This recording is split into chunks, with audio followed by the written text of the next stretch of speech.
الحمد لله رب العالمين والصلاة والسلام على خاتم النبيين أما بعد فأعوذ بالله من الشيطان الرجيم بسم الله الرحمن الرحيم الصلاة والسلام عليك يا رسول الله وعلى آلك وأصحابك يا حبيب الله الصلاة والسلام عليك يا نبي الله وعلى آلك وأصحابك يا نور الله الحمد لله الكريم۔ آج ہم سورہ البقرہ کی آیت نمبر 144 اس کا ترجمہ کنز الایمان اور تفسیر صراط الجنان سننے کی سیکھنے کی سعادت حاصل کریں گے انشاءاللہ الکریم۔ بسم اللہ الرحمن الرحیم۔ قد نرى تقلب وجهك في السماء فلنولينك قبلة ترضاها فول وجهك شطر المسجد الحرام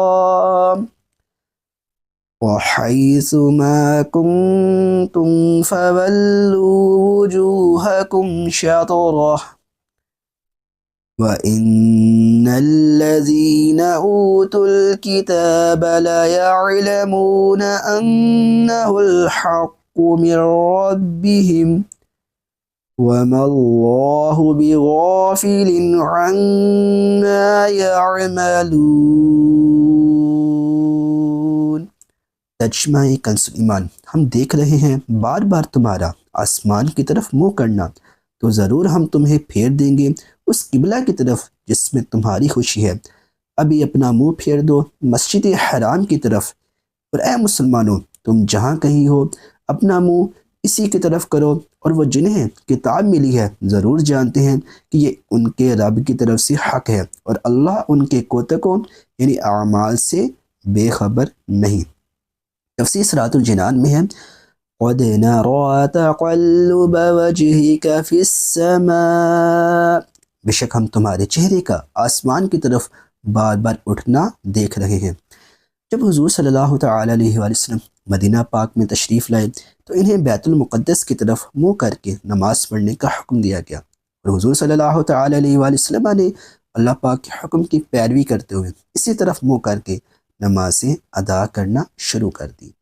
البتہ حضور صلی اللہ تعالیٰ علیہ وآلہ وسلم کے قلب اطہر کی خواہش تھی کہ خانہ کعبہ کو مسلمانوں کا قبلہ بنا دیا جائے۔ اس کی وجہ یہ نہیں تھی کہ بیت المقدس کو قبلہ بنایا جانا حضور صلی اللہ تعالیٰ علیہ وسلم کو ناپسند تھا، بلکہ اس کی ایک وجہ یہ تھی کہ خانہ کعبہ حضرت ابراہیم علیہ السلام اور ان کے علاوہ کثیر انبیاء کرام علیہ السلام کا قبلہ تھا، اور ایک وجہ یہ تھی کہ بیت المقدس کی طرف منہ کر کے نماز پڑھنے کی وجہ سے یہودی فخر و غرور میں مبتلا ہو کے اور یوں کہنے لگے تھے کہ مسلمان ہمارے دین کی مخالفت کرتے ہیں لیکن نماز ہمارے قبلہ کی طرف منہ کر کے پڑھتے ہیں۔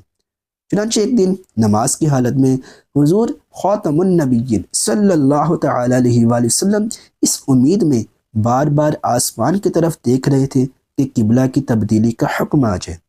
اس پر نماز کے دوران یہ آیت کریمہ نازل ہوئی جس میں آخری نبی صلی اللہ تعالیٰ علیہ وآلہ وسلم کی رضا کو رضائے الہی قرار دیتے ہوئے اور آپ صلی اللہ تعالیٰ علیہ وسلم کے چہرہ انور کی حسین انداز کو قرآن میں بیان کرتے ہوئے آپ صلی اللہ تعالیٰ علیہ وسلم کی خواہش اور خوشی کے مطابق خانہ کعبہ کو قبلہ بنا دیا گیا۔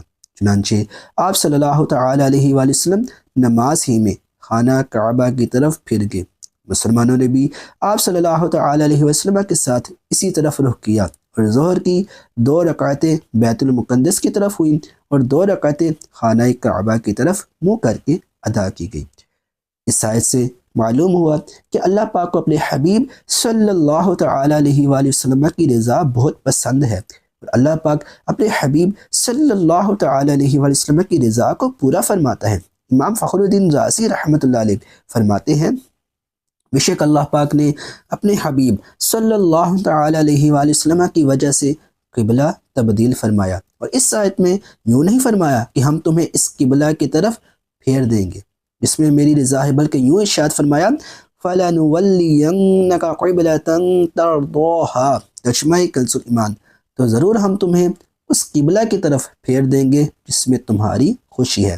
تو گویا کہ ارشاد فرمایا، اے حبیب صلی اللہ تعالی علیہ وآلہ وسلم، ہر کوئی میری رضا کا طلبگار ہے اور میں دونوں جہاں میں تیری رضا چاہتا ہوں۔ حوالہ تفسیر کبیر۔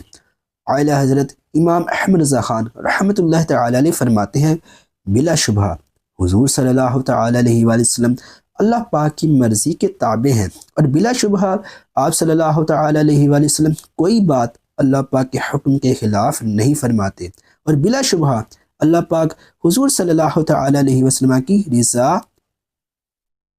چاہتا ہے۔ جب نبی کریم صلی اللہ تعالی علیہ وآلہ وسلم مدینہ منورہ تشریف لائے تو اللہ پاک کا حکم یہ تھا کہ بیت المقدس کی طرف منہ کر کے نماز پڑھی جائے۔ حضور خاتم النبیین صلی اللہ تعالی علیہ وآلہ وسلم تابع فرما تھے، اور یہ حضور اقدس صلی اللہ تعالی علیہ وسلم کی طرف سے اللہ پاک کی رضا جوئی تھی، مگر آپ صلی اللہ تعالی وسلم کا قلب اقدس یہ چاہتا تھا کہ کعبہ کی طرف منہ کر کے نماز پڑھی جائے۔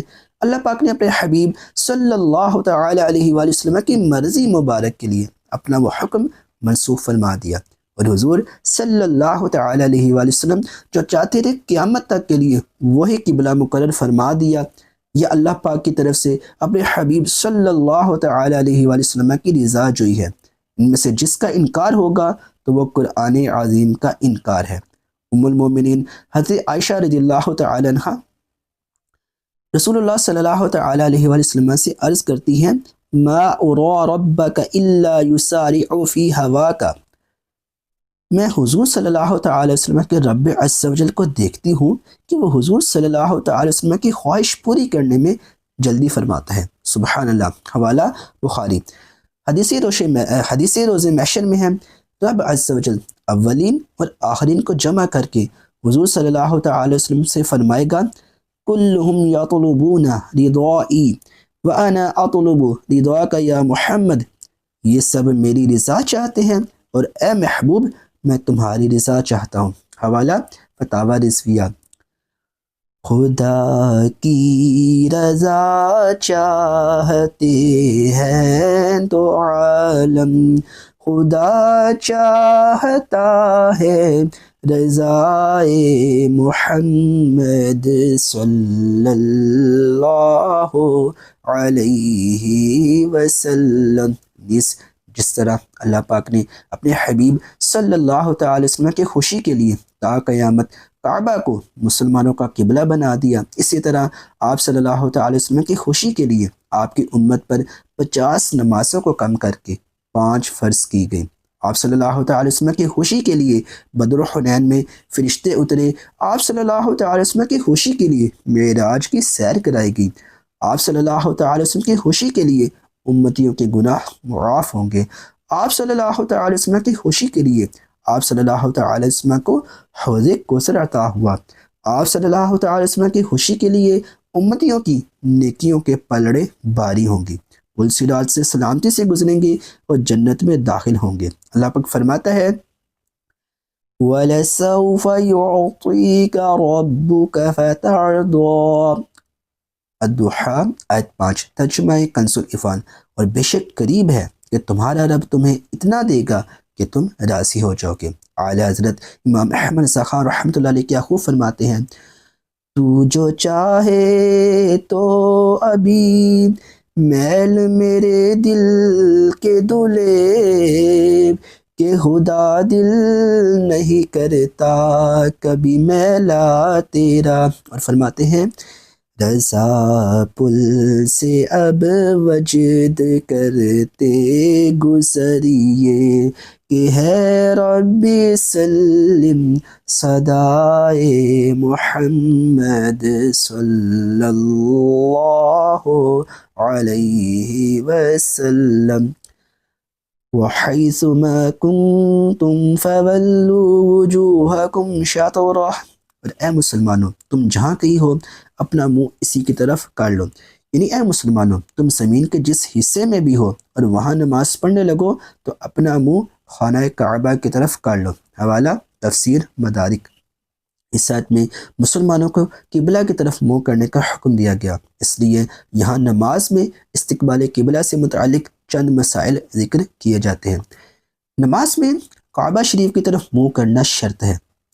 جو شخص عین کعبہ کی سمت خاص معلوم کر سکتا ہے، اگرچہ کعبہ آڑ میں ہو جیسے مکہ معظمہ کے مکانوں میں، جبکہ مثلا چھت پر چڑھ کر کعبہ کو دیکھ سکتے ہیں، تو عین کعبہ کی طرف منہ کرنا فرض ہے، جہت کی طرف منہ کرنا کافی نہیں۔ اور جو شخص عین کعبہ کی سمت خاص معلوم نہیں کر سکتا، اگرچہ وہ خاص مکہ معظمہ میں ہو، اس کے لیے کعبہ کی جہت کی طرف منہ کرنا کافی ہے۔ کعبہ کی جہت کی طرف منہ ہونے کا معنی یہ ہے کہ منہ کی سطح کا کوئی جزء کعبہ کی سمت میں واقع ہو۔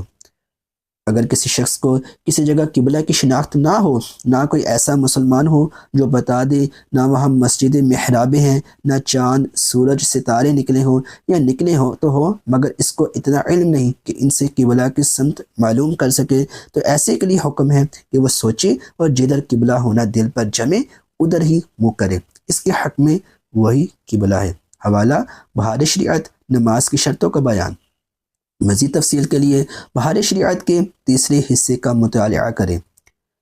لا يعلمون انه الحق من ربهم، وہ ضرور جانتے ہیں کہ یہ تبدیلی ان کے رب کی طرف سے حق ہے، یعنی قبلہ کی اس تبدیلی کے بارے میں اہل کتاب جانتے ہیں کہ یہ اللہ پاک کی طرف سے حق ہے، کیونکہ ان کی کتابوں میں حضور صلی اللہ تعالی وسلم کے اوصاف کے سلسلہ میں یہ بھی مذکور تھا کہ آپ صلی اللہ تعالی علیہ وآلہ وسلم بیت المقدس سے کعبہ کی طرف پھریں گے، اور ان کے انبیاء علیہ السلام نے بشارتوں کے ساتھ حضور صلی اللہ تعالی علیہ وسلم کی یہ نشانی بتائی تھی کہ آپ صلی اللہ تعالی علیہ وآلہ وسلم بیت المقدس اور کعبہ دونوں قبلوں کی طرف منہ کر کے نماز پڑھیں گے۔ صلو علی الحبیب صلی اللہ تعالی علی محمد صلی اللہ تعالی علیہ وآلہ وصحبہ وسلم۔